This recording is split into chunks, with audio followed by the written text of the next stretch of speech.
नमस्कार, आप देख रहे हैं नेक्स्ट 9 न्यूज और मैं हूं आपके साथ मेघा। हमारे खास प्रोग्राम सियासी सच जनता तक में आप सभी का स्वागत है। जैसा कि आप सब जानते हैं, सियासी सच जनता तक में सियासत के गलियारे की सबसे गरमाई खबर की हम आपको जांच पड़ताल से रूबरू करवाते हैं। आज इसके इस खास प्रोग्राम में महाराष्ट्र की तरफ रुख करते हैं।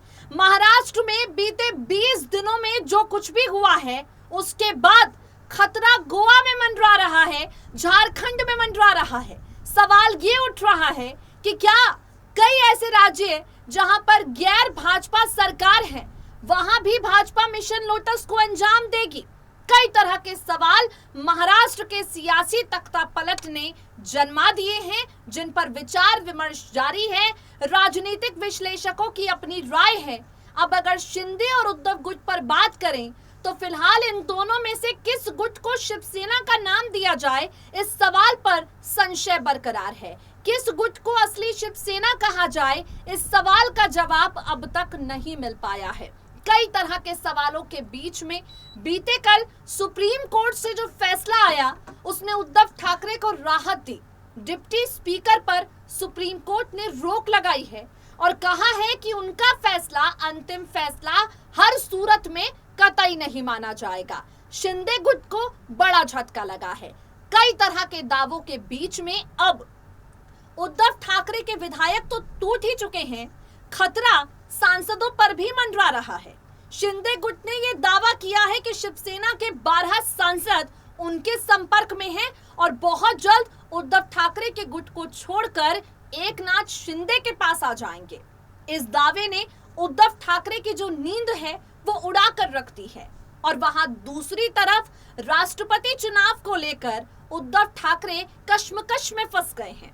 उद्धव ठाकरे ने जिस याराना के लिए अपने विधायकों को छोड़ा, वो याराना कहता है यशवंत सिन्हा को समर्थन दो, और अब सांसद और कुछ बचे हुए विधायक कहते हैं कि समर्थन एनडीए उम्मीदवार द्रौपदी मुर्मू को दो। अब उद्धव ठाकरे करे तो आखिर क्या करें? अब इन सबके बीच में उद्धव ठाकरे के निजी निवास मातोश्री में शिंदे गुट की तरफ जाने वाले कई सांसद पहुंचे हैं, कई नेता पहुंचे हैं। मातोश्री के बाहर सियासी सरगर्मियां काफी बढ़ी हुई बीते कल नजर आई। एक तरफ कोर्ट का फैसला और दूसरी तरफ मातोश्री में हलचल बढ़ना। महाराष्ट्र में क्या कुछ होने वाला है? ये जो सांसद नेता बचे हुए विधायक मातोश्री पहुंचे हैं, ये किस मंशा के साथ पहुंचे हैं? इस पूरी मुलाकात और बैठक पर संजय राउत क्या कुछ कहते हैं, सुनिए जरा। महाराष्ट्र में जारी महासियासी घमासान के बीच एक बड़ा झटका उद्धव ठाकरे को लगा। उद्धव ठाकरे की कुर्सी चली गई, विधायकों ने उनका साथ छोड़ दिया और अब यहाँ उद्धव ठाकरे के सांसद भी एकनाथ शिंदे की तरफ जाने के लिए तैयार हैं। अब इन सबके बीच जो जानकारी सामने आ रही है, वो जानकारी एकनाथ शिंदे और उद्धव ठाकरे दोनों के ही लिए बहुत ज्यादा जरूरी है। आपको बता दें, जितने भी ज्यादा दावे महाराष्ट्र शिवसेना सांसदों को लेकर किए जा रहे थे, उन्हें लेकर उद्धव ठाकरे ने अब एक बैठक बुलाई। इस बैठक में बड़ी जानकारी सामने आई, क्योंकि बैठक में वो विधायक भी पहुंच गए जो शिंदे गुट के साथ मिले होने का दावा कर रहे हैं। जी हाँ, महाराष्ट्र से जो एक बड़ी खबर सुनने में फिलहाल आ रही है, वो यही है कि उद्धव ठाकरे ने जो बैठक बुलाई, उस बैठक में नाराज विधायक भी पहुंच गए हैं। नाराज विधायक जो उद्धव ठाकरे का साथ छोड़ने जा रहे थे, वो नाराज विधायक जो उद्धव ठाकरे से मुंह फेरने जा रहे थे, वो उद्धव ठाकरे की निजी निवास मातोश्री पहुंच गए हैं। इन विधायकों ने मातोश्री पहुंचकर उद्धव ठाकरे के साथ मुलाकात की है और उद्धव ठाकरे को राष्ट्रपति चुनाव में साथ देने का वादा किया है। आपको बता दें, राष्ट्रपति चुनाव को लेकर उद्धव ठाकरे का गुट 2 हिस्सों में बंट रहा था। तमाम नेताओं का यही कहना था कि हमें द्रौपदी मुर्मू को समर्थन देना चाहिए, द्रौपदी मुर्मू के साथ रहना चाहिए, लेकिन उद्धव ठाकरे शरद पवार के चलते यशवंत सिन्हा का समर्थन करने पर विचार कर रहे थे। उद्धव ठाकरे का कहना था कि शरद पवार यशवंत सिन्हा के साथ हैं तो हमें भी यशवंत सिन्हा के साथ ही रहना है। जिसके बाद शिंदे गुट के संपर्क वाले ये तमाम विधायक उद्धव ठाकरे से मुलाकात करने के लिए मातोश्री पहुंच गए। मातोश्री में काफी लंबी चौड़ी बैठक हुई है, बातचीत हुई है और बातचीत हो जाने के बाद उद्धव ठाकरे के गुट ने अब फैसला किया है द्रौपदी मुर्मू को समर्थन देने का। इस बारे में अहम जानकारी दी है संजय राउत ने। संजय राउत इस बारे में खुलकर बातचीत करते हैं। संजय राउत ने एक खास बातचीत में मातोश्री पर हुई इस बैठक के बारे में क्या कुछ कहा, सुनिए जरा।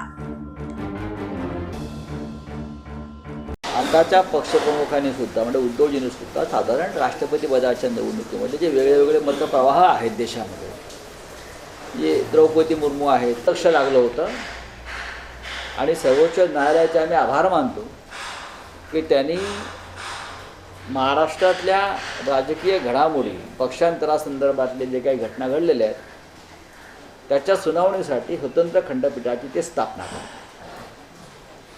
मुख्य न्यायाधीशांनी सांगितलं की हे विषय गंभीर आहेत आणि हे काळजीपूर्वक ऐकणं गरजेचं आहे। त्याच्यामुळे कोणताही निर्णय न देता, किंबहुना जो निर्णय दिलेला आहे तो अत्यंत महत्त्वाचा होता की विधानसभा अध्यक्षांना कोणत्याही कारवाईपासून त्यांनी रोखलेलं आहे। यापुढे जे भाजपचे विधानसभा अध्यक्ष आहेत, जे शिंदे गट आणि भाजप यांनी एकत्र मिळून जे अध्यक्ष केलेले आहेत, त्यांना कोणतीही कारवाई करण्यापासून आमदारांवर सर्वोच्च न्यायालयाने बंधनं घातलेली आहेत। हा अत्यंत महत्त्वाचा विषय आणि शिवाय घटनापीठ स्थापन करून या संदर्भातली सुनावणी होईल आणि ऐकलं जाईल। याचा अर्थ सर्वोच्च न्यायालयाच्या मुख्य न्यायाधीशांनी महाराष्ट्रातले हे विषय अत्यंत गांभीर्याने घेतलेले आहेत असं मी मानतो। फुटण्याच्या तयारीत आहेत अशा देखील अशा बाहेर बातम्या पसरलेल्या आहेत। पण काल बहुसंख्य खासदार उपस्थित होते, एकनाथ शिंदे यांचे चिरंजीव नव्हते, तर आता आम्ही काय करणार? किंवा भावना जोडली नव्हत्या, बाकी बहुसंख्य खासदार उपस्थित होते। आपण नाराज होता अशी चर्चा बघा, बैठक 12 वाजल्यापासून 4 वाजेपर्यंत चालली। बैठक संपल्यावरती मी निघून गेलो, मला सामन्यात काम होतं, कामं आहेत माझ्यासमोर खूप, रेंगाळत नाही मी कधी कुठे। आणि या ज्या कोणी बातम्या दिल्या उठून गेले वगैरे, ते मूर्ख लोक आहेत, त्यांना कळत नाही नक्की काय चाललंय ते। अशा अफवा पसरवणं, खोट्या बातम्या पसरवणं यासाठी यंत्रणा काम करते। चला, लक्ष लागलं होतं त्याला आणि दीपक केसरकर दिल्लीला जाणार आहे, जाऊ द्या, काय हरकत, काही अडचण नाही। असे अनेक प्रसंग आम्ही पाहिलेले आहेत। कुटीर गटांना बोलवून इंडियनं त्यांना सन्मान द्यायचा प्रयत्न केलेला आहे अनेकदा। चिराग पासवानच्या बाबतीत ते झालेलं आहे, अन्य काही गटांच्या बाबतीत झालेलं आहे।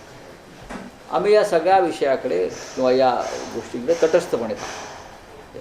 सर, सब खतरे में है असं आपण म्हणताय, ट्विट केलेलं आहे काय? नाही, आता कळेल ना भविष्यामध्ये कोणाला कोणापासून खतरा आहे तो। आम्हाला कोणाचाही खतरा नाही आहे, ठीक आहे, जे व्हायचं ते होऊन गेलं। पण भविष्यामध्ये कोणी स्वतःला सुरक्षित समजू नये।